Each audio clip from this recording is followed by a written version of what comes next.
L'implication, pour moi, ça fait partie de ma vie. Je pense que je suis une femme de projet. Je suis une femme qui a toujours fait partie de toutes sortes de groupes. Autant quand j'étais adolescente, ça a commencé par les scouts. Je me suis impliquée dans les scouts. Ça m'a formée. Ça a forgé, je dirais, mon caractère puis mon envie de travailler avec les autres, de faire quelque chose pour le monde, le respect, la nature. Et ensuite, ça a été dans mes études. J'ai étudié en éducation spécialisée et ensuite en théologie à l'université. Et de là, j'ai commencé à travailler avec les jeunes, organismes communautaires, les jeunes, la polyvalente Saint-Jérôme. J'ai amené des groupes en stage humanitaire en République dominicaine. Et ça, c'était vraiment super intéressant. Et ensuite, j'ai eu mes propres enfants. J'ai eu 4 garçons. Et là, je me suis impliquée autour de ça. CPE, école alternative, jusqu'à la coop, en fin de compte. Parce que la coop, c'est un projet qu'on a commencé en famille. Puis ça, c'est vraiment passionnant.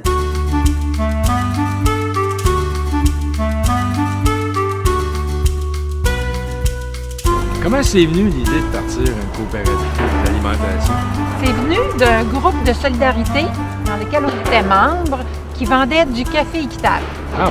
Et on a décidé on voulait faire un café. On avait un local qui se libérait. On a dit, si on faisait une petite place, un café. Ah ben oui. Et là, il y avait quelqu'un dans ce groupe-là qui, eux, connaissaient les marchés de solidarité. Ça existe au Québec dans d'autres endroits.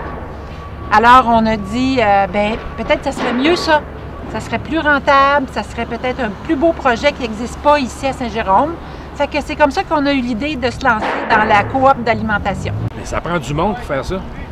Oui, c'est ça. Fait que au début, on a ramassé un réseau d'amis, un réseau de la famille aussi. Puis dans le fond, tout du monde qui avait envie de s'embarquer dans ce projet-là. C'était même surprenant parce qu'on a eu 50 membres juste avant de lancer l'Assemblée générale. Fait que déjà, 50 membres, c'était plus qu'on aurait pensé, qui donnaient leurs 10 $, même s'il n'y avait rien de fait, là. Fait qu'on a fait une première Assemblée générale en décembre, et là, il y avait 39 personnes qui étaient là. Ça nous a vraiment, on s'est dit, wow, c'est un beau projet, puis je pense que le monde va embarquer. Là, vous n'aviez rien là, à présenter, rien de qu'un projet. Rien, que l'idée, on va faire un marché de solidarité, ça va devenir une coopérative, ça vous tente-tu d'acheter des produits locaux, ça vous tente-tu d'avoir de la bonne bouffe? Mais pour avoir tout ce monde-là, vous avez dû avoir de l'aide, vous n'avez pas pu faire ça à Non, c'est ça. On n'a pas pu faire ça toute seule. On a fait ça, on est allé chercher de l'aide. Premièrement, à partir de la coopérative, ça a été avec la coopérative de développement régional. Oui. Eux, ils sont là pour aider les gens à partir des coops. Fait qu'on a eu quelqu'un qui est venu nous aider, même pour l'Assemblée générale. Puis aussi, on a eu les autres marchés de solidarité ailleurs au Québec. Entre autres, celui de Victo, celui de l'Outaouais. Ils nous ont envoyé tous leurs documents. Ah oui? Tous leurs documents, leurs plans d'affaires, leurs états financiers. Alors, on s'est inspiré de ça. Ça a été vraiment soutenant pour que nous, on puisse écrire le nôtre. C'est beau l'aide, mais vous avez sûrement pu compter sur des partenaires plus, disons, officiels. Oui, c'est ça. Pour aller chercher ces partenaires-là, bien là, il a fallu écrire un plan d'affaires, structurer notre idée, là, puis écrire un plan d'affaires. Fait que c'est comme ça qu'on a pu, justement, tiens, regarde, je te présente Samuel qui est là, qui arrive. Samuel qui était le président à la fondation de la coopérative. C'est ça, Samuel a été le président. Alors Samuel, c'est Nelson. Monsieur le président. C'est trop. Samuel, c'est mon fils, puis on a travaillé ça ensemble. Toute la rédaction du plan d'affaires, ça a été un gros travail qu'on a fait ensemble. Fait que c'est ça, je vous laisse ensemble pour continuer. Il va pouvoir te dire un peu la suite. Moi, je dois aller à la coop. Fait que ça merci me fait beaucoup, plaisir. Merci. Merci à toi. Oui, on se revoit. Oui. Bye. Bye. Mon parcours militant, il commence très jeune. Dans mon milieu familial, avec mes parents, on a toujours été stimulés sur les causes sociales, communautaires, humanitaires. Donc, le débat était souvent aligné autour de ça. Ce qui a fait que mes parents m'ont inscrit dans une école primaire alternative à Saint-Jérôme, l'école de la Fourmilière. Donc, par la suite, j'ai continué mon parcours militant au secondaire en faisant des stages humanitaires en Haïti, en République dominicaine. Je me suis inscrit dans les scouts. J'ai toujours continué de m'impliquer là-dedans, autant dans le milieu, du côté parascolaire, où j'ai mis sur pied le comité environnement de mon école secondaire, le premier comité environnement. Après le secondaire, mon engagement s'est plus tourné vers le politique, où je me suis impliqué là-dedans beaucoup. Donc, tout ce bagage-là a fait que quand le projet de coop est arrivé, ça m'a tout de suite stimulé puis donné le goût de m'impliquer là-dedans parce que c'est un projet qui atteint vraiment mes valeurs profondes.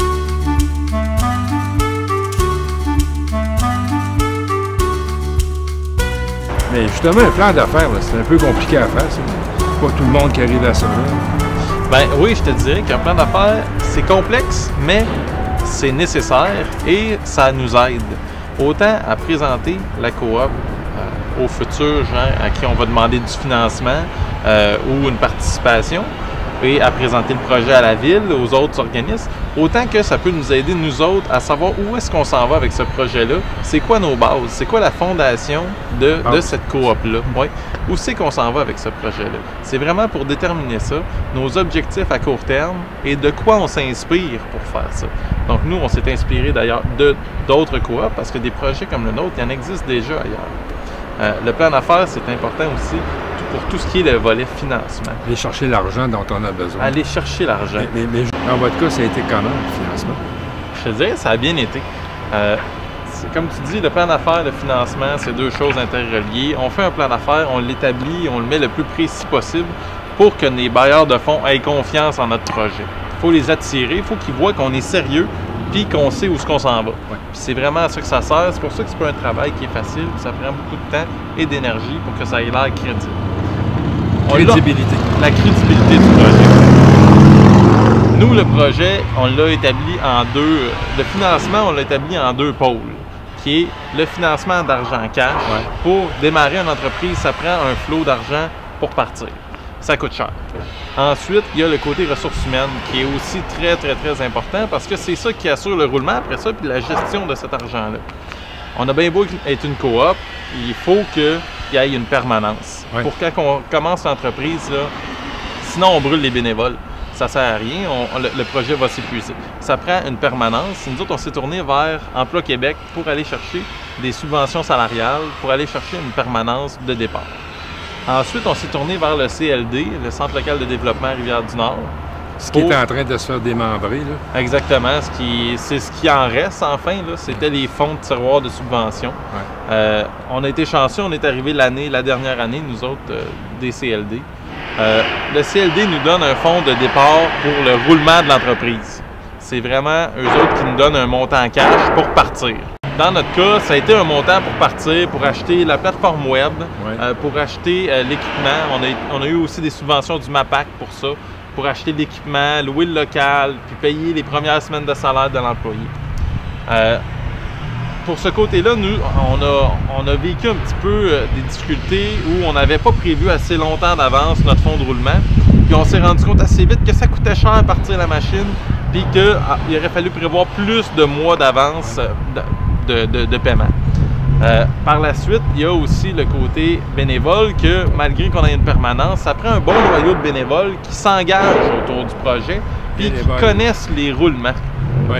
Parce que ça prend des bénévoles sur qui on peut s'appuyer, qui connaissent le roulement quotidien, le roulement à chaque semaine, quelle tâche il y a à faire, puis ça prend des gens disponibles qui décident de s'engager, autant au conseil d'administration que dans la vie quotidienne de la coop. Ça, c'est très important aussi. Il faut compter sur ça, c'est le cœur du projet. Et à travers tout ça, aussi, nous, dans les difficultés financières de départ, il y avait la question aussi de fidéliser nos membres. Nos membres, on leur propose une nouvelle alternative d'alimentation, une nouvelle alternative de consommation qui passe par le web et qui nécessite une attention particulière à faire sa commande à chaque semaine en ligne à des producteurs locaux.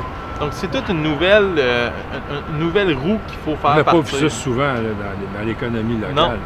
Puis, on n'est pas habitué à ça. On est habitué aux gros supermarchés qu'on se pointe là quotidiennement. Dans l'anonymat. Exactement.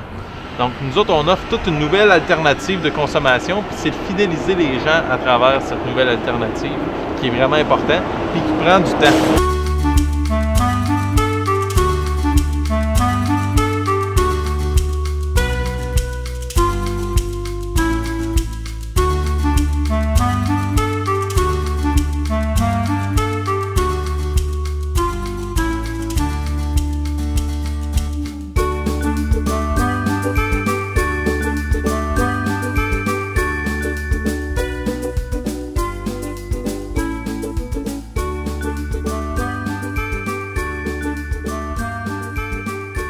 qui est venu me chercher dans ce projet de coopérative d'alimentation, ce sont les valeurs qui sont rattachées à ce projet-là. Des valeurs de solidarité et des valeurs liées à l'environnement. Des valeurs telles que la protection du territoire et la préservation du territoire pour les prochaines générations.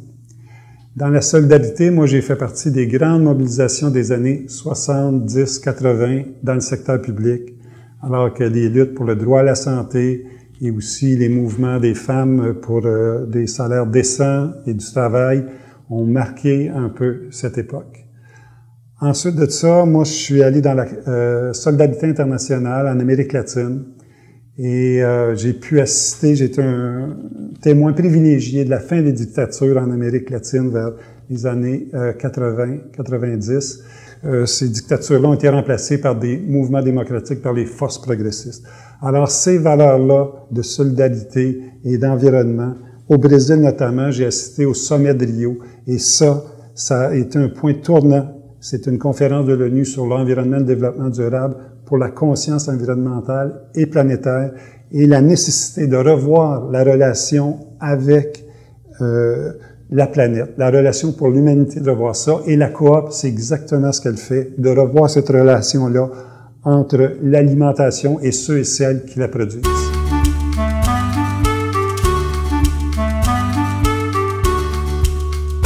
Aux producteurs membres, vous avez sûrement des critères quant à leur choix. C'est pas n'importe quel producteur qui peut arriver ici. Là. Non, du tout. Et il y en a un en particulier là, qui est au cœur. On en a 4 critères. Alors, le premier, c'est celui de la proximité. Proximité. Oui.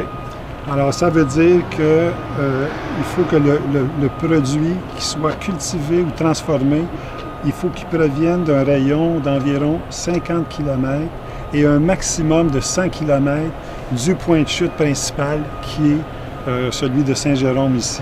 Alors ça, c'est notre critère de la proximité. Et pourquoi ça? Parce que, et c'est là qu'on dit que nous, on offre un rapport qualité-prix très important, très significatif, c'est que ce produit-là, quand on achète à la coop, on encourage un producteur local. On contribue à ce que la relève agricole continue ici. On soutient en même temps l'agriculture durable, l'alimentation saine. Donc, l'achat qu'on fait a tous ces impacts-là dans l'économie régionale et tout ça. Donc, la proximité, c'est un concept qui englobe beaucoup là, tous ces éléments-là, ce qui fait que chaque achat a un impact significatif sur la région, sur l'environnement, sur notre qualité de vie. Allons au deuxième critère, qui est la qualité. Donc, on fait une place... Proximité, qualité. Qualité. Et là-dedans, donc, la certification biologique, elle est primordiale aussi. Donc, si je ne suis pas certifié biologique, je ne peux pas vendre de produits à la coop? Bien, pas tout à fait. C'est-à-dire que, évidemment, certifié biologique, tu as une passe-droit, là. Hein? Si tu as le kilométrage, et puis si tu es certifié bio, écoute, tu rentres là, de plein pied. Mais on a développé aussi la question des pratiques écologiques. Le producteur, s'il nous démontre qu'il y a des pratiques écologiques, il peut amener ses produits ici aussi. Parce que nos producteurs aussi sont plutôt des petits producteurs et des artisans. Donc, pour certains, la certification est quelque chose là, qui est difficile à obtenir, qui est dispendieuse. Ouais. Et souvent, ça correspond à des moyens ou des grandes entreprises, une certification. Donc, à cause de ça, on a une certaine souplesse, mais par contre, le producteur doit démontrer qu'il est capable justement de nous offrir un produit écologique et de qualité, sans la certification. Ça lui permet de faire ça. L'autre critère, c'est la... proximité, qualité... Diversité. Diversité. Alors, la diversité, ça aussi, c'est un critère absolument intéressant. C'est-à-dire que si un producteur a les autres critères et arrive avec un nouveau produit qu'on n'a pas, parce qu'actuellement, par exemple, on a quelque chose comme 300 produits qu'on offre sur notre site Internet et tout ça, mais on veut se rendre à 1000 produits d'ici 2 ans et ça va être assez facile d'obtenir ça. Donc, si le produit n'est pas vendu déjà ici, il n'y a pas d'autres producteurs, on ne crée pas une compétition, on pourrait dire, injuste à ce moment-là. Et ça, ça permet d'entrer. Ou si le produit est demandé puis qu'on ne l'a pas ou qu'il n'y en a pas en quantité suffisante, bien voici un producteur se présente, il offre d'augmenter la diversité par son produit, et bien voilà qui peut entrer. Il rencontre ce critère-là très bien. Proximité, qualité, diversité. Après ça, on arrive à l'équité. L'équité. Alors, l'équité, c'est la question des valeurs. C'est la question quand même... Salut, Catherine, bye! Alors, ce critère-là, il rejoint aussi des questions éthiques et des questions des valeurs. Alors, l'équité, bon, c'est la question du juste prix, par exemple. Ça, c'est quelque chose dans le rapport entre les consommateurs et les producteurs.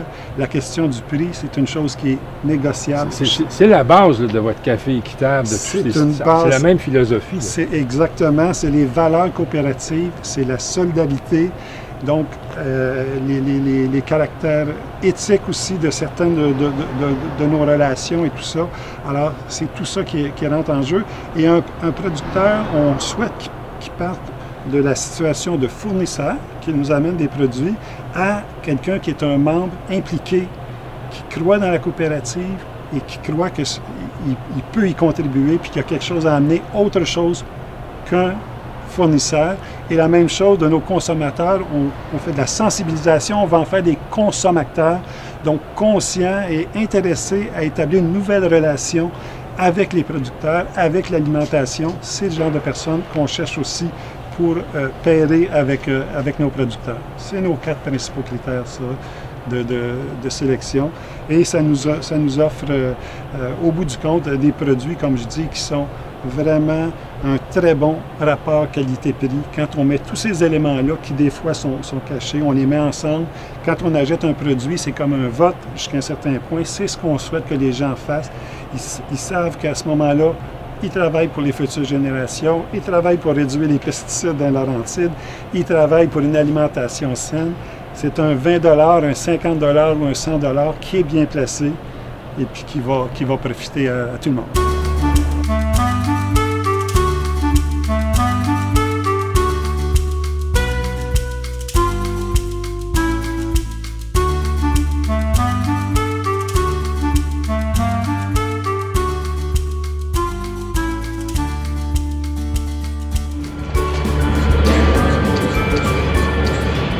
Vous êtes une membre fondatrice de la coop, je pense. Oui, je suis là depuis le début avec Manon. Je suis membre du CA comme secrétaire. J'agis comme secrétaire. Moi, c'est l'indignation qui m'habite depuis que je suis toute petite. J'ai commencé à m'impliquer pendant plusieurs années au groupe Centre-Ville d'Amnesty International. Ensuite, ça a été les inégalités entre les hommes et les femmes qui m'ont interpellée jusqu'à ce que je m'implique au comité de la condition des femmes de la CSQ, de la Centrale des syndicats du Québec, pendant 2 mandats là, de 7 ans. Ensuite, je me suis retrouvée en Haïti à travailler avec le directeur Eddie Pascal dans l'accompagnement de son personnel enseignant depuis 2004. Quand je vais y retourner cet automne, ça va faire 25 fois que je vais en Haïti. Et maintenant, c'est l'économie locale par la coopérative qui m'interpelle beaucoup dans cette idée de vouloir rétablir notre pouvoir d'action face aux multinationales, contre les OGM, contre les Monsanto de ce monde, qui polluent notre environnement, puis même jusqu'à notre propre existence.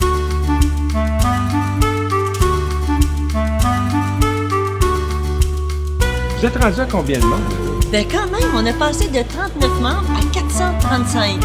Ça veut pas dire que ça a été si simple que ça. On a travaillé fort. Puis, vous savez, pour avoir augmenté puis être arrivé à ce niveau-là, c'est quand même qu'on a travaillé avec du bouche à oreille. C'est sûr, c'est ça qui marche. Hein? Ouais, c'est les membres qui sont satisfaits, qui en parlent à d'autres personnes. Il y a aussi par nos événements, la fête des récoltes, le marché de Noël qui attire des gens. Il y a aussi la boutique qui fait de plus en plus, qui crée de plus en plus de la visibilité. Et on va créer d'autres événements là, par des conférences de membres producteurs. Alors donc, ça s'en vient, on est sur la bonne route. Quelle clientèle est-ce que vous visez? En réalité, on vise tout le monde dans un rayon de 100 km. Alors bon, c'est sûr que plus sérieusement, les familles nous intéressent. Si on veut pouvoir changer le monde et rêver à d'autres choses que ce qui se passe réellement, il faut qu'on puisse se rendre jusqu'aux enfants pour changer les mentalités, ancrer des changements. Alors, je dirais, c'est sûr que les familles, c'est pour nous là une cible bien importante. Mais pour que ça fonctionne, j'ai comme compris que ça vous prenait pas mal de bénévoles. Ah bien ça, tout à fait. On a besoin beaucoup de bénévoles parce que c'est sûr, l'implication des personnes, c'est ça qui fait la différence. Alors, on en a besoin, par exemple, au transport, le transport des marchandises des membres producteurs vers la coop. On en a besoin à l'assemblage des paniers ici. On en a besoin lorsque les membres consommateurs viennent chercher leur panier. Aussi, au niveau des événements que l'on crée, ils font de la représentation, de la vente, de l'organisation. Bien entendu, au sein de nos comités, au sein aussi du CA, du conseil d'administration. Donc, sans les bénévoles, là, ça peut pas marcher. Moi, j'aimerais s'en profiter pour faire un appel à tous et à toutes. Bienvenue à tous les bénévoles, à toutes les personnes bénévoles intéressées. En fait, ce que j'aimerais, c'est que chaque membre puisse s'impliquer au sein de la coop et trouve sa propre place. C'est ça qui est important, au fond. Ronald, attends, je voudrais te présenter quelqu'un. Alors, Ronald, c'est Nelson. C'est Nelson Ronald Allary. C'est dans nos premiers producteurs membres. L'agriculture, c'est ma vie. Moi, je suis fils d'agriculteur. Mon père a pris la relève de son père en 1950. Moi, je suis né en 1951. J'ai été élevé sur la ferme toute ma vie. J'ai travaillé toute ma jeunesse sur la ferme. J'ai étudié en agriculture. J'ai travaillé 4 ans en coopération internationale en agriculture en Amérique du Sud. Ensuite, je suis revenu sur la ferme. Je me suis associé avec mon frère. Puis depuis ce temps-là qu'on pratique une agriculture biologique, on a fait de la transition parce qu'on se trouvait qu'il y avait beaucoup trop de gaspillage qui se faisait là, dans les produits chimiques sur les fermes. On en mettait trop. On a étudié là-dedans et puis on s'est converti complètement en agriculture biologique en 1989, fait certifié en l'année 2000. En l'année 2000, nos enfants sont arrivés sur la ferme, ont étudié eux aussi en agriculture. Il y en a 3 qui travaillent sur la ferme. Il y en a un qui étudiait le métier de fromager. On a parti la fromagerie en 2003. Et puis, depuis ce temps-là, qu'on fait des fromages biologiques à partir du lait de nos vaches. On vend surtout nos fromages un peu partout au Québec, mais nous, ce qu'on vise, c'est le marché local. La coop nous aide beaucoup à ce niveau-là, parce qu'on rejoint beaucoup les gens de la région, les gens qui ont les mêmes valeurs que nous.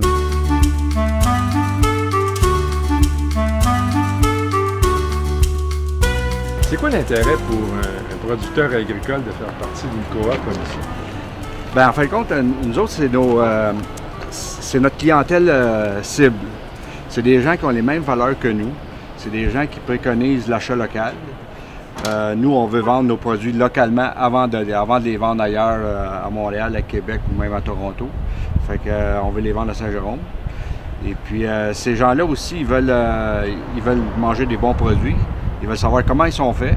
Ils peuvent venir chez nous à la ferme, nous rencontrer, voir nos animaux, voir aussi le fromager en train de faire le fromage. Fait que c'est toutes des raisons pourquoi qu'on veut travailler avec des coopératives comme celle-ci.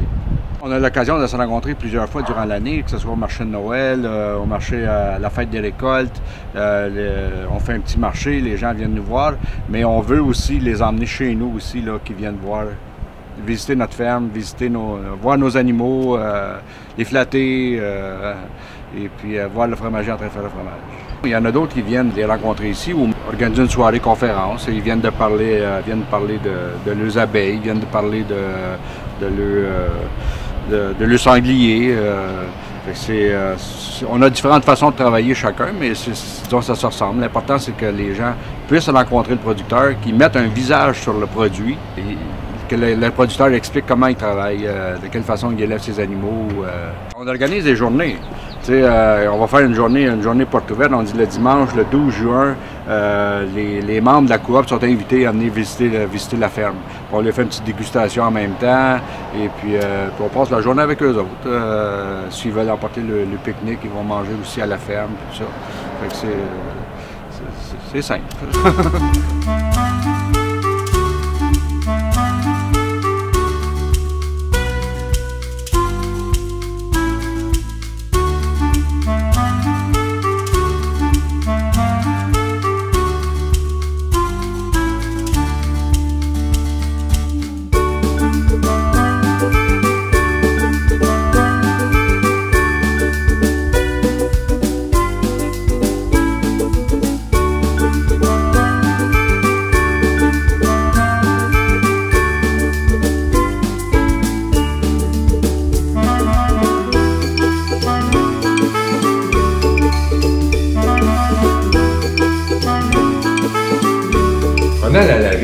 des producteurs associés à votre projet, vient de m'expliquer que lui, sur sa ferme laitière, il organise des activités.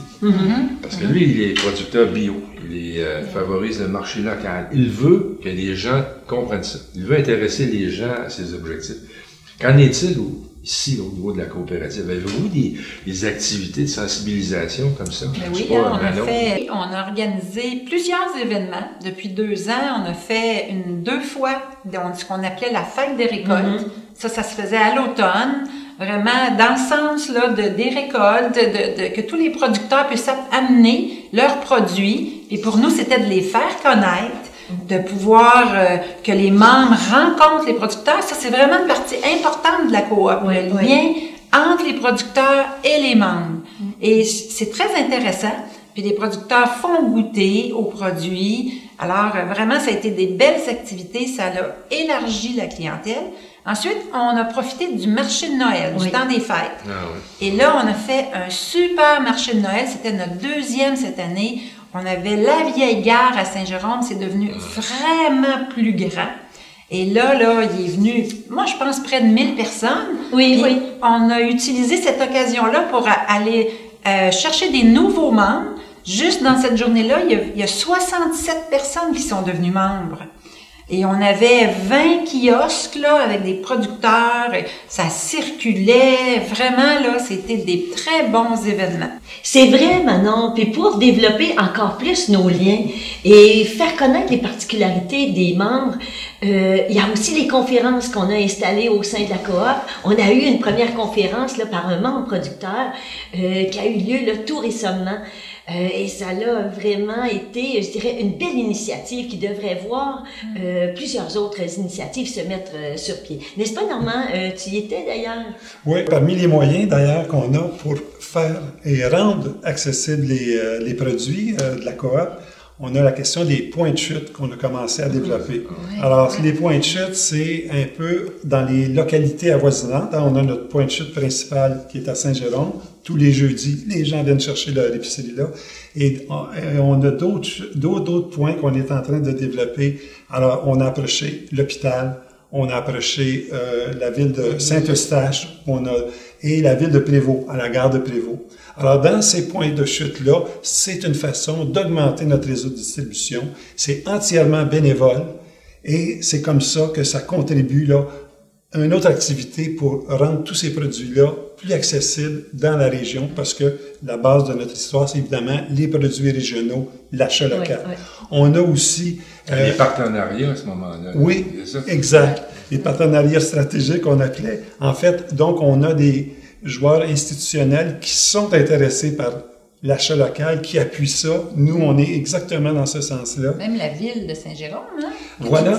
Oui, la ville est très ouverte depuis le début. On a un soutien de la ville et là, on a une perspective là, de développer avec plusieurs. Déjà, ils ont déjà commencé en nous offrant, par exemple, la vieille gare de Saint-Jérôme pour la gare de Noël. Et pour le prochain, encore plus grand, ça va continuer avec eux à différents niveaux, notamment aussi l'accès à leurs salariés, parce qu'on pense que nous, on est à mi-chemin dans nos objectifs avec le nombre de membres. Et la ville, l'hôpital et le cégep de Saint-Jérôme, c'est 3 endroits où on souhaiterait développer le membership. Et on pense qu'avec un partenariat avec les directions, avec les gens de là-bas, on va avoir accès à ces lieux-là et on va pouvoir faire connaître la coop, ses produits et tout le projet extrêmement intéressant pour la communauté que la coop a. Notre développement à l'heure actuelle, notre solage, on peut dire, l'image qu'on a trouvée, on peut dire que on a atteint notre solage. On a un bon solage en termes de notre comptabilité, tout ça. Nos revenus couvrent nos dépenses. Et ça, on est très fiers de ça après 18 mois, depuis juillet de 2014 qu'on a commencé. Alors là, on a ça. Maintenant, on s'en va vers la 2e étape et là, on lance une campagne de financement. Et ça, c'est pour notre développement. Alors, avec ça, c'est là qu'on va évaluer nos besoins pour développer la boutique. Chambre froide.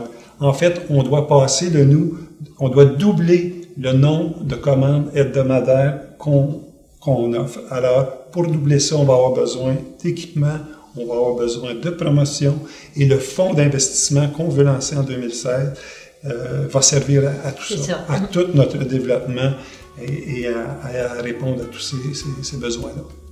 Une masse de bénévoles supplémentaires, je suppose? Oui, puis à date, la réponse est très bonne là-dessus. Et puis les bénévoles s'engagent et puis de plus en plus, on a des contributions de toutes sortes de nos bénévoles.